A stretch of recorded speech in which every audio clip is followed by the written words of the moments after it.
കാർമൂകിലേറി കരേറുകിലും കാണുന്നില്ലേ മഴവില്ലതിന്മേൽ കരുതുക വേണ്ടതിൻ ഭീകരങ്ങൾ കെടുതികൾ തീർത്തവൻ തഴുകിടുമേ അഴലേറും ജീവിത മരുവിൽ നീ തളരുകയോ ഇനി സഹജേ.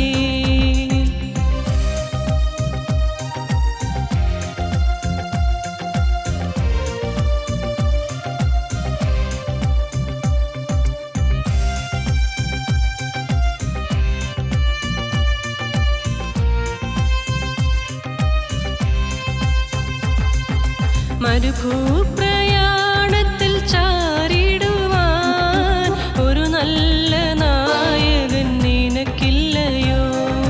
കരുതും നിനക്കവൻ വേണ്ടതെല്ലാം തളരാതെ യാത്ര തുടർന്നിടുക അഴലേറും ജീവിത മരുവിൽ നീ തളരുകയോ ഇനി സഹജേ.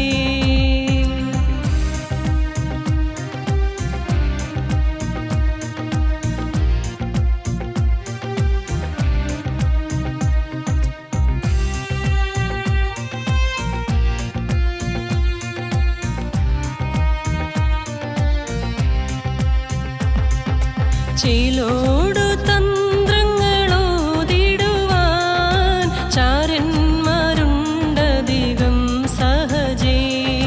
ചുടുചോര ചിന്തേണ്ടി വന്നിടിലും ചായല്ലേ ലോകത്താങ്ങുകളിൽ അഴലേറും ജീവിത മരുവിൽ നീ തളരുകയോ ഇനി സഹജേ.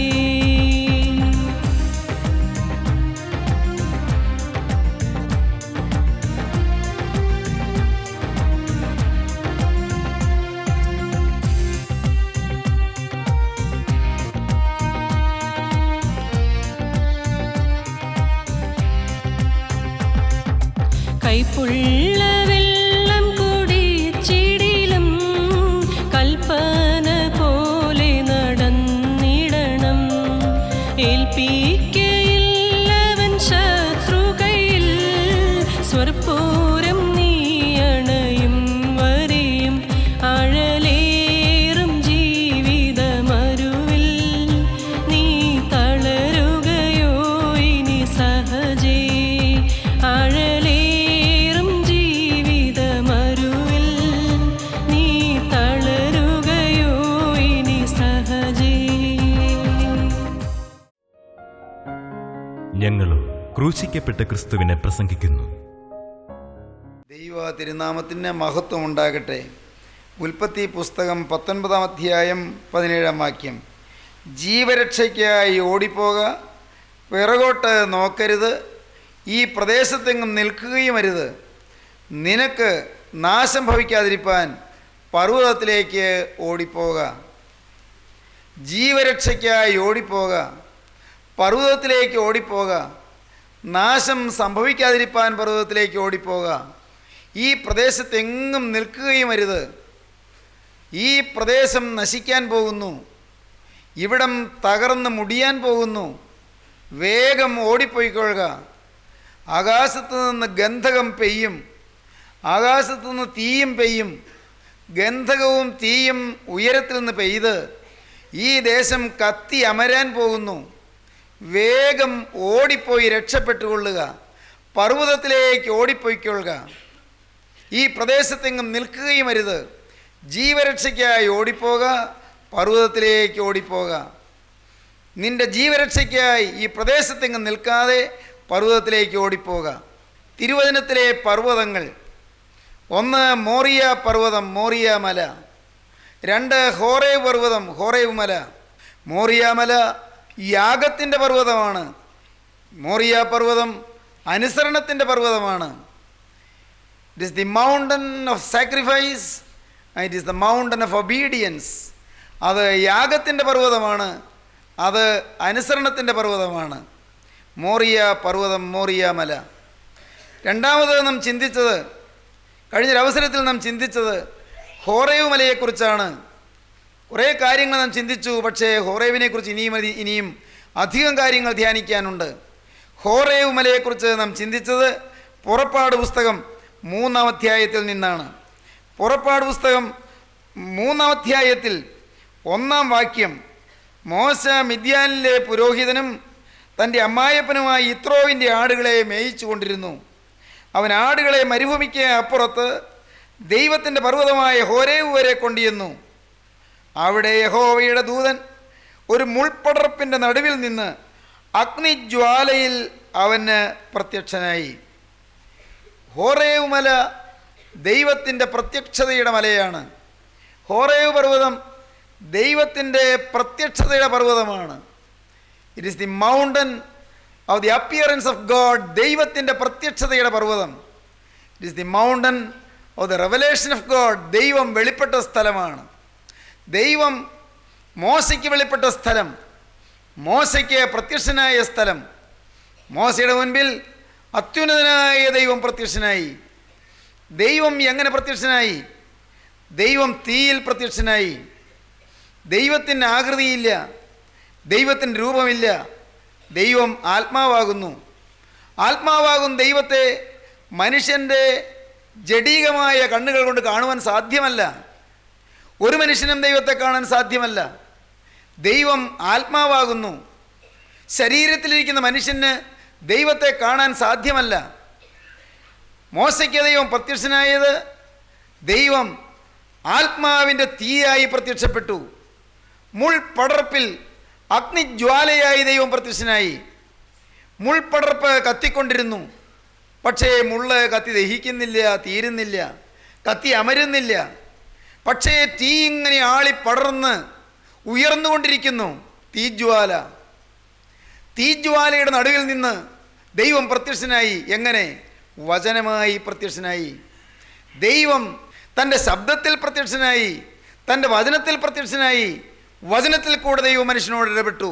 സ്വർഗത്തിലെ ദൈവം മനുഷ്യനോട് ഇടപെടുന്നതും ദൈവം പ്രത്യക്ഷനാകുന്നതും വചനത്തിലാണ്. വചനം. ആദിയിൽ വചനമുണ്ടായിരുന്നു. വചനം ദൈവത്തോടു കൂടെയായിരുന്നു. വചനം ദൈവമായിരുന്നു. വചനം ജഡമെടുത്ത് കൃപയും സത്യവും നിറഞ്ഞവനായി നമ്മുടെ ഇടയിൽ പാർത്തു. ക്രിസ്തു വചനം ജഡമെടുത്ത് നമ്മുടെ ഇടയിൽ പാർത്തു. വചനമായ ദൈവം, ആത്മാവാകും ദൈവം ശരീരമെടുത്ത് നമ്മുടെ ഇടയിൽ പാർത്തു.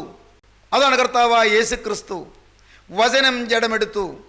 സഹോദരങ്ങളെ, നിത്യനായ ദൈവം മനുഷ്യൻ എക്കാലത്തും വെളിപ്പെട്ടിട്ടുള്ളത് തൻ്റെ തിരുശബ്ദത്തിലൂടെയാണ്.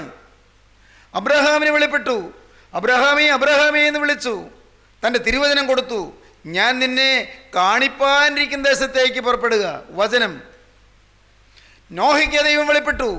ദേശത്തെ മുടിക്കാൻ പോകുന്നു, ഭൂമിയെ നശിപ്പിക്കാൻ പോകുന്നു, ഭൂതനിവാസികളെയെല്ലാം ഒടുക്കിക്കളവാൻ പോകുന്നു. അതിൽ നിന്ന് രക്ഷപ്പെടുവാൻ പെട്ടകം പണിയുക. പെട്ടകത്തിൽ കയറിയാൽ രക്ഷപ്പെടാം. വെള്ളത്തിൽ പൊന്തി നിൽക്കുന്ന പെട്ടകം പണിയുക. വചനത്തിൽ കൂടി പ്രത്യക്ഷനായി. വചനം കൊടുത്തു. നോഹയ്ക്ക് പ്രത്യക്ഷനായി. മോശയ്ക്ക് ഇപ്പോൾ പ്രത്യക്ഷനാകുന്നു. മുൾപടർപ്പിൽ തീജ്വാലയിൽ പ്രത്യക്ഷനായി. തീജ്വാലയുടെ നടുവിൽ നിന്ന് നിത്യനായ ദൈവത്തിൻ്റെ സ്വരം കേൾക്കാം. സ്വരം മുഴങ്ങുന്നു. എവിടെ നിന്നാണ് ഈ സ്വരം കേൾക്കുന്നത്? മോശ അമ്പരപ്പോട് നോക്കി. എവിടെ നിന്നാണിത്? തീജ്വാലയിൽ നിന്നാണ്. തീയുടെ നടുവിൽ നിന്നാണ്. കത്തുന്ന മുൾപടർപ്പിൽ നിന്നാണ്. സ്വർഗത്തിലെ ദൈവം സംസാരിക്കുന്നു. എൻ്റെ ദൈവമേ, മോശ അമ്പരന്നു. മോശ ഭയപ്പെട്ടു. നാം അങ്ങനെയാണ് വായിക്കുന്നത്. അവിടെ യഹോവയുടെ ദൂതൻ ഒരു മുൾപടർപ്പിൻ്റെ നടുവിൽ നിന്ന് അഗ്നിജ്വാലയിൽ അവന് പ്രത്യക്ഷനായി. പ്രിയപ്പെട്ടവരെ, പഴയ നിയമം വായിക്കുമ്പോഴൊക്കെയും മിക്ക സന്ദർഭങ്ങളിലും യഹോവയുടെ ദൂതൻ എന്ന് പറയുന്നത് തൃത്വത്തിൽ രണ്ടാമനായ ക്രിസ്തുവിനെ കുറിച്ചാണ്. പിതാവ്, പുത്രൻ, പരിശുദ്ധാത്മാവ് എന്ന ത്രിയേക ദൈവം, ത്രിത്വത്തിൽ രണ്ടാമനായ ആ ക്രിസ്തുവിനെയാണ് യഹോവയുടെ ദൂതൻ എന്ന് പഴയ നിയമത്തിൽ പല ഭാഗങ്ങളിലും കാണുന്നത്. ഗിദെയോന് യഹോവയുടെ ദൂതൻ പ്രത്യക്ഷനായി എന്ന് പറയുന്നത് ഗിദെയോന് യേശു ക്രിസ്തു പ്രത്യക്ഷനായി. അക്ഷരികമായി ക്രിസ്തു ഭൂമിയിൽ തിരുവവതാരം ചെയ്തിട്ടില്ല.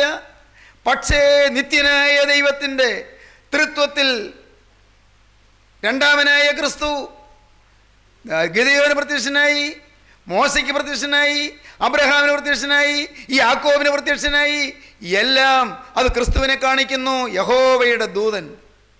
ഈ യാബോക്ക് കടവിൽ യഹോവയുടെ ദൂതനുമായി യാക്കോബ് മല്ലടിച്ചു എന്ന് പറയുന്നത് അത് വാസ്തവത്തിൽ കർത്താവായ യേശുക്രിസ്തുവുമായി ഉള്ളതായ ആന്തരികമായ ഒരു ദ്വന്ദ്വയുദ്ധമായിരുന്നു. അനുഗ്രഹം പിടിച്ചു പറ്റാനുള്ള ഒരു വലിയ സമർപ്പണമായിരുന്നു. ദൈവത്തിന് സ്തോത്രം. യഹോവയുടെ ദൂതൻ മോശയ്ക്ക് പ്രത്യക്ഷനായി. യേശുക്രിസ്തു പ്രത്യക്ഷനായി. അക്ഷരികമായി, വസ്തുനിഷ്ഠമായി ബേത്ലഹേം പുൽക്കൂട്ടിൽ യേശു പിറന്നു. കന്യാമറിയാമിൻ്റെ ഉദരത്തിൽ ഉരുവായി ബേത്ലഹേം പുൽക്കൂട്ടിൽ പിറന്നു. യേശു ഗലീല നാടുകളിലൂടെ സഞ്ചരിച്ചു.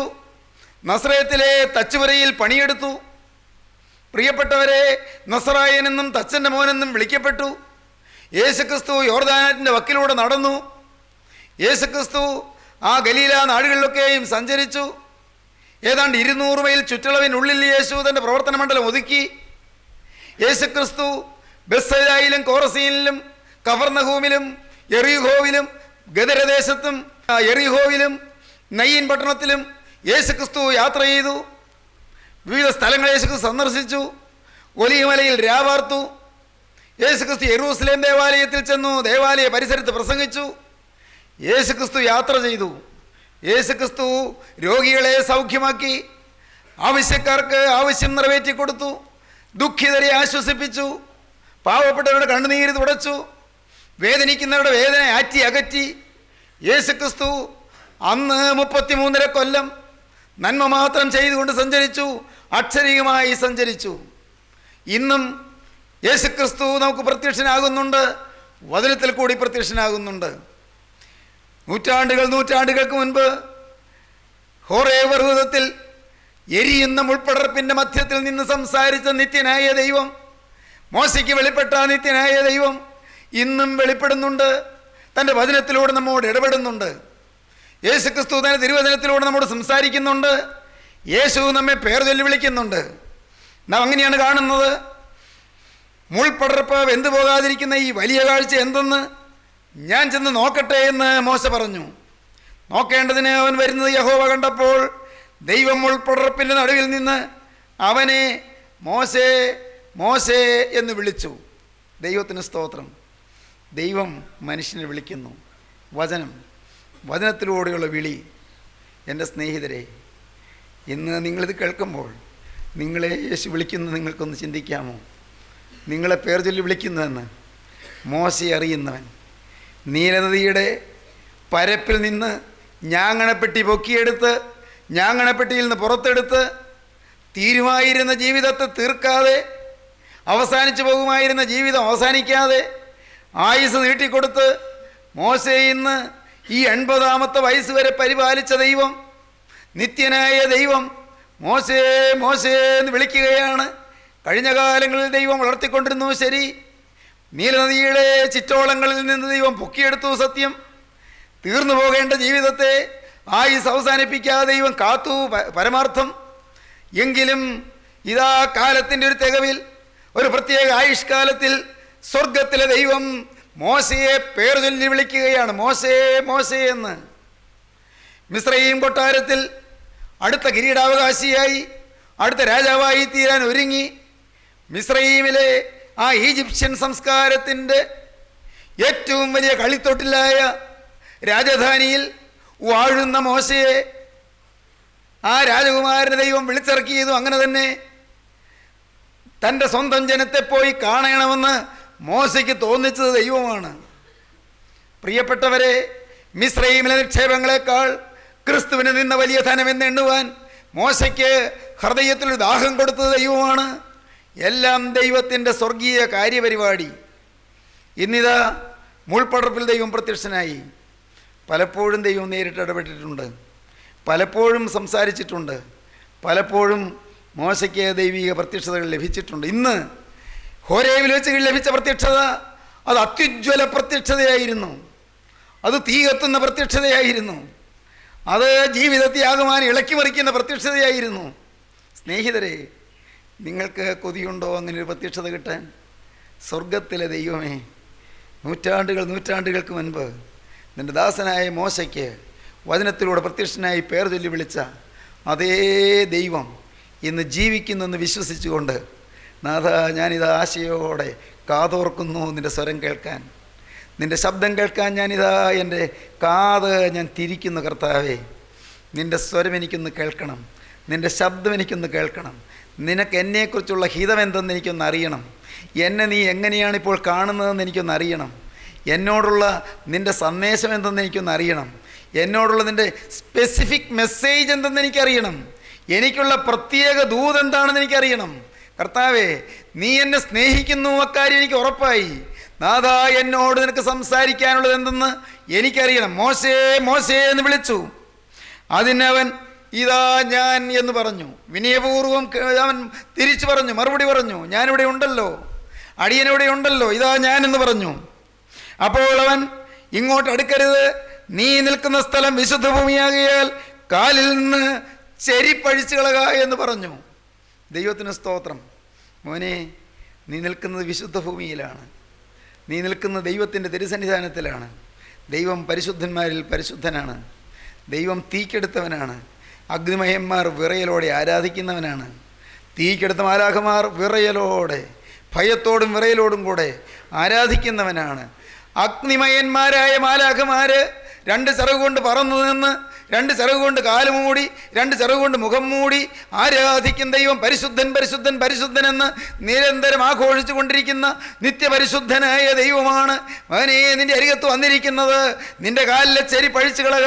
ചെളിയിലൂടെ നടന്ന ചെരിപ്പ്, അഴുക്ക് പറ്റിയ ചെരിപ്പ്, ഈ മണ്ണിൻ്റെ മണം ഉൾക്കൊള്ളുന്ന ചെരിപ്പ്, ഈ ലോകത്തിൻ്റെ മാലിന്യം പറ്റിയതായ ചെരിപ്പ്, അത് നീ അഴിച്ചു മാറ്റിയിട്ട് വിശുദ്ധിയോടെ നീ എൻ്റെ അരികിലേക്ക് വരൂ. നീ വിശുദ്ധിയോടെ എൻ്റെ സന്നിധിയിലേക്ക് വന്നാൽ എനിക്ക് നിന്നോട് ചില കാര്യങ്ങൾ പറയാനുണ്ട്. ദൈവത്തിന് സ്തോത്രം. നിന്നെ ചില കാര്യങ്ങൾ പരമേൽപ്പിക്കാനുണ്ട്. നിന്നോട് ചില കാര്യങ്ങൾ എനിക്ക് നേരിട്ട് അറിയിക്കാനുണ്ട്. ദൈവത്തിന് സ്തോത്രം. സ്വർഗത്തിലെ ദൈവത്തിന് ഭൂമിയിലെ മനുഷ്യനോട് നേരിട്ട് ചില കാര്യങ്ങൾ പറയാനുണ്ട്. എൻ്റെ ദൈവത്തിന് സ്തുതി. എന്താണ് നാം കേൾക്കുന്നത്? സ്വർഗത്തിലെ ദൈവത്തിന് എന്നോട് ചില കാര്യങ്ങൾ പറയാനുണ്ട്.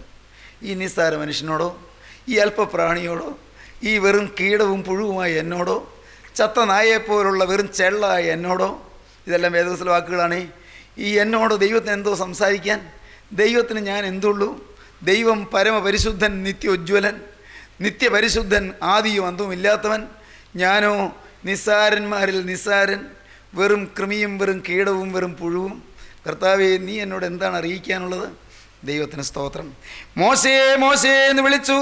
ഞാൻ അബ്രഹാമിൻ്റെ ദൈവവും ഇസ്ഹാക്കിൻ്റെ ദൈവവും യാക്കോബിൻ്റെ ദൈവവുമായി നിന്റെ പിതാവിൻ്റെ ദൈവമാകുന്നു എന്ന് അവൻ അരുളി ചെയ്തു. ദൈവത്തിനൊരു അഡ്രസ്സുണ്ട്. സ്തോത്രം.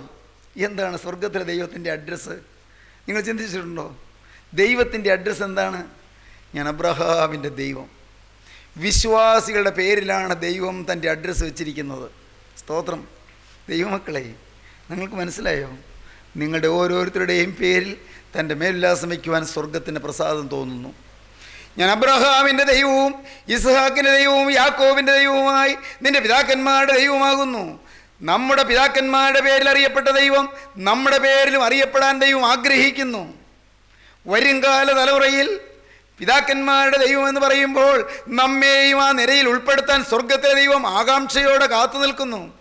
സഹോദരങ്ങളെ, ദൈവത്തിൻ്റെ വ്രതന്മാരും ദൈവത്തിൻ്റെ വ്രതസ്ഥന്മാരും, ദൈവത്തിൻ്റെ പ്രിയന്മാരും ദൈവത്തിൻ്റെ വിശുദ്ധന്മാരും, ദൈവത്തിൻ്റെ അഭിഷിക്തന്മാരും ദൈവത്തിൻ്റെ പ്രവാചകന്മാരുമായി ഈ തലമുറയിൽ നാം നിൽക്കാൻ സ്വർഗത്തിലെ ദൈവം നമ്മിൽ ആശയോടെ നോക്കിക്കൊണ്ട് അവിടുന്ന് നമ്മെ പേര് ചൊല്ലി വിളിക്കുകയാണ്. മകനെ, ഇങ്ങോട്ട് അടുത്ത് വരിക, നിന്റെ കാലിലെ ചെരിപ്പ് അഴിച്ചു കളക. അബ്രഹാമിൻ്റെ ദൈവം, ഇസ്ഹാക്കിൻ്റെ ദൈവം, യാക്കോബിൻ്റെ ദൈവം, നിന്റെ പിതാക്കന്മാരുടെ ദൈവമാണ് നിന്നോട് സംസാരിക്കുന്നത്. നിന്റെ ദൈവം പറഞ്ഞു, മിസ്രയീമിലുള്ള എൻ്റെ ജനത്തിൻ്റെ കഷ്ടത ഞാൻ കണ്ടു. ഊഴിയ വിചാരന്മാർ നിമിത്തമുള്ള അവരുടെ നിലവിളിയും കേട്ടു. ഞാൻ അവരുടെ സങ്കടങ്ങൾ അറിയുന്നു. ഹോരേബിൽ ദൈവം തൻ്റെ സങ്കടം തൻ്റെ ദാസനെ അറിയിക്കുകയാണ്. എന്താ ഈ പറയുന്നത്? ദൈവത്തിൻ്റെ സങ്കടം തൻ്റെ വ്രതനെ അറിയിക്കുകയാണ്. ദൈവത്തിൻ്റെ സങ്കടം അറിയിക്കുന്നു. മോശ ആ സമയത്ത് നിൽപ്പം നിങ്ങൾക്ക് ചിന്തിച്ചിട്ടുണ്ടോ, ധ്യാനിച്ചിട്ടുണ്ടോ? മോശ കൈ രണ്ടും കൊണ്ട് മുഖം അങ്ങോട്ട് പൊത്തിപ്പിടിച്ചു. നിത്യനായ ദൈവത്തിൻ്റെ തേജസ്സിന് മുമ്പിൽ നിൽപ്പാൻ യോഗ്യതയില്ല. ആ തേജസ്സിലേക്ക് നോക്കാൻ അർഹതയില്ല. കണ്ണ് മഞ്ഞളിച്ചു പോകും, കണ്ണ് അഞ്ചിപ്പോകും. ആ ദൈവ തേജസ്സിലേക്ക് നോക്കാൻ കഴിവില്ലാത്തത് കൊണ്ട്, ദൈവ തേജസ് ഏൽക്കാനുള്ള കരുത്തില്ലാത്തത് കൊണ്ട് മോശ മുഖം പൊത്തി. എങ്ങനെയാണ് നാം വായിക്കുന്നത്? മോശ ദൈവത്തെ നോക്കുവാൻ ഭയപ്പെട്ട് മുഖം മൂടി. യഹോവ അരുളി ചെയ്തത്, മിസ്രയീമിലുള്ള എൻ്റെ ജനത്തിൻ്റെ കഷ്ടത ഞാൻ കണ്ടു. ഊഴി വിചാരകന്മാർ നിമിത്തമുള്ളവരുടെ നിലവിളിയും കേട്ടു. ഞാൻ അവരുടെ സങ്കടങ്ങൾ അറിയുന്നു. ദൈവം തൻ്റെ ജനത്തിൻ്റെ സങ്കടം അറിഞ്ഞ് അവരെ വിടുവിപ്പാൻ ഇറങ്ങി വന്നു. അവരെ വിടുവിച്ചു കൊണ്ടുപോകാൻ ഒരാൾ വേണം. അവരെ സത്യവഴിയിൽ കൂടി നയിക്കാൻ ഒരു വ്യക്തി വേണം. ആ പാവപ്പെട്ട ജനം, അടിമപ്പാടിൽ നൊന്തു വലയുന്ന പാവപ്പെട്ട ജനം, ഫറവോൻ്റെ അടിമത്വത്തിൽ വലഞ്ഞ് വിഷമിക്കുന്ന പാവപ്പെട്ട ജനം, പ്രിയപ്പെട്ടവരെ, അവരെ വിടുവിച്ചു കൊണ്ടുപോകാൻ, അവർക്ക് സ്വാതന്ത്ര്യം കൊടുക്കാൻ, അവരുടെ ഊരാക്കുരുക്കുകൾ അഴിച്ചു കൊടുക്കാൻ ദൈവം ഒരാളെ നോക്കുകയാണ്. മോശയെ വിളിച്ചു. ആകയാൽ വരിക, 10-ാം വാക്യം.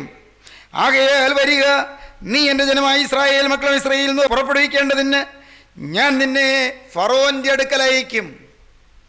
നിന്നെ ഞാൻ തിരികെ അയക്കും, ഫറവോൻ്റെ അടുക്കലേക്ക് അയക്കും, എൻ്റെ ജനത്തെ വിടുവിപ്പാൻ. ദൈവത്തിന് സ്തോത്രം. ദൈവമക്കളെ, നിങ്ങൾ ഓരോരുത്തരും വിലപ്പെട്ടവരാണ്. നിങ്ങൾ ഓരോരുത്തരും വിലയേറിയവരാണ്. നിങ്ങളിൽ ജീവനുള്ള ദൈവം പ്രതീക്ഷ വയ്ക്കുകയാണ്. നിങ്ങൾക്ക് കർത്താവ് ചില പൊട്ടൻഷ്യാലിറ്റീസ് തന്നിട്ടുണ്ട്. നിങ്ങൾക്ക് ദൈവം ചില പോസിബിലിറ്റീസ് തന്നിട്ടുണ്ട്.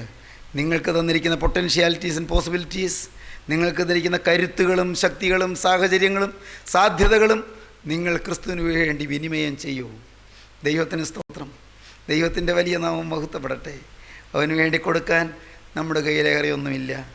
അവന് വേണ്ടി വിട്ടുകൊടുക്കാൻ നമ്മുടെ കൈവശം അധികമൊന്നുമില്ല. ദൈവത്തിന് സ്തോത്രം.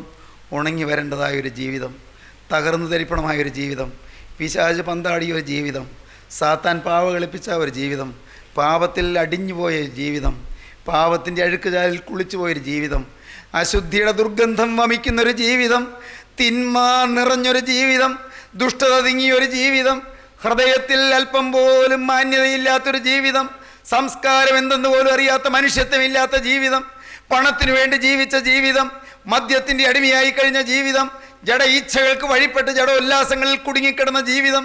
എന്നാൽ സ്വർഗത്തിലെ ദൈവം ഇപ്പോൾ നിങ്ങളോട് പറയുന്നത്, മകനെ, നിന്നെ എനിക്ക് വേണം. എൻ്റെ പ്രവാചകനാകാൻ, എൻ്റെ ജനം അടിമപ്പാടിൽ നിന്ന് മോചനം പ്രാപിച്ച് അവർ സ്വതന്ത്രമായി ശ്വസിക്കുന്നവരായി തീരുവാൻ, അവരെ വിടുവിപ്പാൻ ഞാൻ നിന്നിൽ ആശ വെച്ചിരിക്കുന്നു. നിൻ്റെ ആളത്വം നീ എനിക്ക് തരുമോ? നിൻ്റെ ജീവിതം നീ എനിക്ക് തരുമോ? മോളെ, നിൻ്റെ ഭാവി നീ എനിക്ക് തരുമോ? കുഞ്ഞേ, നിൻ്റെ ജീവിതം നീ എനിക്ക് തരുമോ? മാന്യ യൗവനക്കാരാ, യേശു നിന്നെ വിളിക്കുന്നു. യേശു നിന്നെ പേർ ചൊല്ലി വിളിക്കുന്നു. നിൻ്റെ ജീവിതം കളഞ്ഞു കുളിക്കല്ലേ, മദ്യത്തിൻ്റെ പിറകെ നശിപ്പിക്കല്ലേ, കൂട്ടാളികൾ നിന്നെ വശീകരിച്ചുകൊണ്ട് തിന്മയുടെ അഴുക്ക് ചാലിലേക്ക് കൊണ്ടുപോകല്ലേ, അഴുക്ക് ശീലങ്ങൾക്ക് നീ അടിമയാകല്ലേ, തന്നെ നീ അശുദ്ധമാക്കല്ലേ, കൊള്ളരുതാത്ത ജീവിതത്തിലേക്ക് നീ പോകല്ലേ. നിന്നെക്കുറിച്ച് ദൈവത്തിന് വലിയ പ്രതീക്ഷയുണ്ട്, ദൈവത്തിന് വലിയ ആശയുണ്ട്, വലിയ സാധ്യതകൾ ദൈവം നിന്നിൽ കാണുകയാണ്. Potentialities and possibilities. ദൈവത്തിന് സ്തോത്രം. സ്വർഗത്തിലെ ദൈവം ആശയോടെ നിന്നെ വിളിക്കുകയാണ്. ഇപ്പോൾ നിന്നെ തന്നെ ക്രിസ്തുവിൻ്റെ കരങ്ങളിലേക്കൊന്ന് കൊടുക്കാമോ? ക്രിസ്തുവിനോടൊരു വാക്ക് പറയാമോ? കർത്താവേ, തകർന്നൊരു ജീവിതം, തുള്ളനും വെട്ടിക്കിളിയും വിട്ടിലും പച്ചപ്പുഴുവും തിന്നുകളഞ്ഞൊരു ജീവിതം, ബാക്കി കാര്യമായിട്ടൊന്നുമില്ല കർത്താവേ. നല്ലതെല്ലാം തിന്നുപോയി, നല്ലതെല്ലാം ക്ഷുദ്രപ്രാണികൾ തിന്നുപോയി. ഈ നല്ല വയലായിരുന്നു, നല്ല കൃഷിയായിരുന്നു. പക്ഷേ വിട്ടിൽ ശേഷിപ്പിച്ചത് വെട്ടുക്കിളി തിന്നു, വെട്ടുക്കിളി ശേഷിപ്പിച്ചത് തുള്ളൻ തിന്നു, തുള്ളൻ ശേഷിപ്പിച്ചത് പച്ചപ്പുഴു തിന്നു. എൻ്റെ കർത്താവേ, ശേഷിച്ചത് ഓരോരോ ദുഷ്ടപ്രാണികൾ തിന്നുകളഞ്ഞു. എല്ലാം നശിച്ചു കിടക്കുകയാണ്. നന്മയുള്ളതെല്ലാം കവർന്നു കൊണ്ടുപോയി, ദുഷ്ടാത്മാക്കൾ കവർന്നു കൊണ്ടുപോയി. തുള്ളനും വെട്ടുക്കിളിയും വിട്ടിലും പച്ചപ്പുഴുവും എല്ലാം തിന്നുകളഞ്ഞ് നശിപ്പിച്ചു കളഞ്ഞു. നന്മയൊന്നുമില്ല. ഉണ്ടായിരുന്ന നന്മയെല്ലാം പൈശാചികൻ അപഹരിച്ചു കൊണ്ടുപോയി. പണവും പണത്തിൻ്റെ ആഗ്രഹവും ശരീരത്തിൻ്റെ മോഹങ്ങളും ജടിക ഇച്ഛകളും സ്ഥാനമോഹങ്ങളും ലോഭമോഹ മാത്സര്യാദികളും എല്ലാം എന്നെ നശിപ്പിച്ചു കളഞ്ഞു. നന്മയൊന്നുമില്ല. എന്നാൽ ഇനി ബാക്കിയുള്ള ഈ ആളത്വം, നഷ്ടശിഷ്ട ജീവൻ, കർത്താവെ, നഷ്ടപ്പെട്ടതിന് ശേഷമുള്ള ഈ അല്പമുള്ളത് കർത്താവെ, പലതും തിന്ന് കുറിഞ്ഞു പോയതാണ്. ഒരല്പമുണ്ട് കർത്താവെ, ഒരു മുറി അപ്പമുണ്ട്. അത് നിനക്ക് തരാൻ ഞാൻ തയ്യാറാണ്. അബ്രഹാം പണ്ട് അങ്ങനെയാണ് പറഞ്ഞത്, ഒരു മുറിയപ്പം കൊണ്ടുവരാം. ദൈവത്തിന് സ്തോത്രം. ബാക്കിയെല്ലാം പിശാച് കുറിച്ച് കളഞ്ഞു, പിശാച് മുറിച്ച് കളഞ്ഞു, എല്ലാം തിന്നുപോയി. കർത്താവെ, ഒരു മുറിയപ്പം അതുണ്ട് ബാക്കി, അത് ഞാൻ കൊണ്ടുവരാം. ദൈവത്തിന് സ്തോത്രം. ദൈവജനമേ, ഇപ്പോൾ നിങ്ങൾക്കൊരു തീരുമാനം എടുക്കാമോ? ഹോറേബിൽ പ്രത്യക്ഷനായ ദൈവം നിങ്ങളുടെ മുന്നിൽ പ്രത്യക്ഷനായിരിക്കുന്ന വചനത്തിൽ കൂടിയാണ്. വചനത്തിൽ കൂടി അന്ന് പ്രത്യക്ഷനായ ദൈവം ഇന്ന് നിങ്ങളോട് വചനത്തിൽ കൂടി ഇടപെടുകയാണ്. നാഥായി തകർന്ന ആയുസ് നിന്റെ കരങ്ങളിലേക്ക് തരുന്നു. പിശാച് പന്താടിയ ജീവിതം, സാത്താൻ ഈമ്പിക്കുടിച്ച ജീവിതം, സാത്താൻ സത്ത് മുഴുവൻ ഈമ്പിക്കുടിച്ച് ചണ്ടി പോലെ ശേഷിപ്പിച്ച ഈ ജീവിതം ഉടയവനെ നിന്റെ കരങ്ങളിലേക്ക് തരികയാണ്. എന്നെ പുതുക്കി നീ ഒന്ന് മെനയണമേ, എന്നെ നീ ഒന്ന് പുതുതാക്കി തീർക്കണമേ, എൻ്റെ മേൽ നിന്റെ കൃപ പകരണമേ, എൻ്റെ വ്യാധികൾ മാറ്റണമേ, എൻ്റെ ബാധകൾ മാറ്റണമേ, പൈശാചിക ബന്ധനങ്ങൾ അഴിക്കണമേ, ശാപദോഷങ്ങൾ നീക്കണമേ, രോഗബാധകൾ മാറ്റണമേ, സമാധാനവും സൗഖ്യവും സമൃദ്ധിയും സന്തോഷവും ഐശ്വര്യവും എൻ്റെ ജീവിതത്തേക്ക് നാഥാ നീ അയച്ചു തരണമേ. നിങ്ങൾ പ്രാർത്ഥിപ്പീൻ, നമുക്ക് പ്രാർത്ഥിക്കാം. കാരുണ്യവാനേ, സ്വർഗീയ പിതാവേ, അൻപുള്ള രക്ഷിതാവേ, ഈ മനോഹര സമയത്തിനായി നന്ദിയോടെ സ്തോത്രം. സ്വർഗത്തിലെ ദൈവമേ, അവിടെ ഞങ്ങളുടെ കൂടെ ഉള്ളതിനായി സ്തോത്രം. അവിടെ ഞങ്ങളുടെ മധ്യത്തിൽ ഉള്ളതിനായി സ്തോത്രം. ഞങ്ങളോട് ഇടപെടുന്നതിനായി സ്തോത്രം. ആവശ്യക്കാരുടെ ആവശ്യം നിറവേറ്റാൻ, ആകുലങ്ങൾ അകറ്റാൻ, ആവലാതി മാറ്റാൻ അവിടെ എഴുന്നള്ളി വന്ന് നിൽക്കുന്നതിനായി സ്തോത്രം. എല്ലാവരെയും തഴുകണമേ, എല്ലാവരെയും അനുഗ്രഹിക്കണമേ, എല്ലാവരെയും അനുഗ്രഹത്തിൽ പൊതിയണമേ, കൃപയിൽ കാക്കണമേ. രോഗങ്ങൾ മാറ്റണമേ കർത്താവേ, ബാധകൾ നീക്കണമേ കർത്താവേ, ശാപങ്ങൾ മാറ്റണമേ കർത്താവേ, കുടുംബശാന്തി അയക്കണമേ കർത്താവേ. എല്ലാവരെയും അനുഗ്രഹിക്കണമേ, ശോഭനമായ ഭാവിയിലേക്ക് എത്തിക്കണമേ. മഹത്വം അറുക്കപ്പെട്ട കുഞ്ഞാടിന് മാത്രം, യേശുവിൻ നാമത്തിൽ തന്നെ. ആമീൻ. ഹല്ലേലൂയ.